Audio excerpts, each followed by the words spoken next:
Well, prior to the protest, there was another big event at the Capitol today. Utahns gathering to mark 250 years since a shot heard around the world, which launched the American Revolution. News specialist Alex Cabrera was there. He joins us now live. And Alex, it was like taking a step back in the time, right?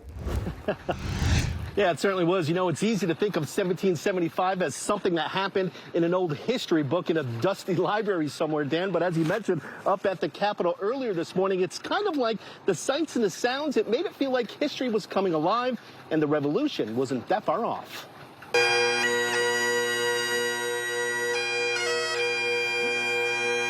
It's amazing how certain instruments can make you stop and pay attention. But this celebration at the Utah Capitol wasn't about their sound. It was for another that became known as the shot heard round the world. It was absolutely the start of the United States. Today is the 250th anniversary of the first shot of the American Revolution, which eventually would become the story of how the United States began. This is the first time Utah officially celebrated that historical moment. Governor Cox declared today Patriots' Day. We're the 7th state in the nation to declare this day Patriots' Day. Ron Fox is one of those who helped organize this event, put together to help celebrate America's 250th birthday next year. The important thing is that we honor the people who fought, died, and survived the wars to provide our freedoms. And so we developed our Declaration of Independence, our Constitution, and our laws.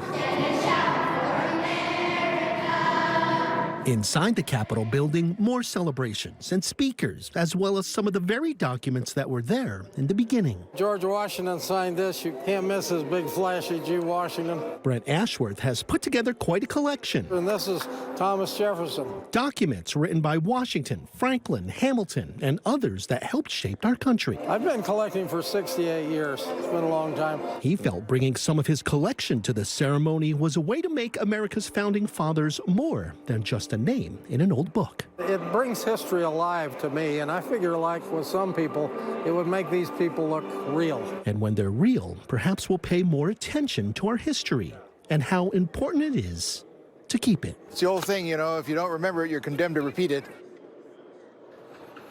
And the group says they hope to do more events like this one in the future, especially involving more children so that the kids can learn more about our country's history. Again, events like this one, it's all leading up to our country's 250th birthday, which, Dan, it takes place next year.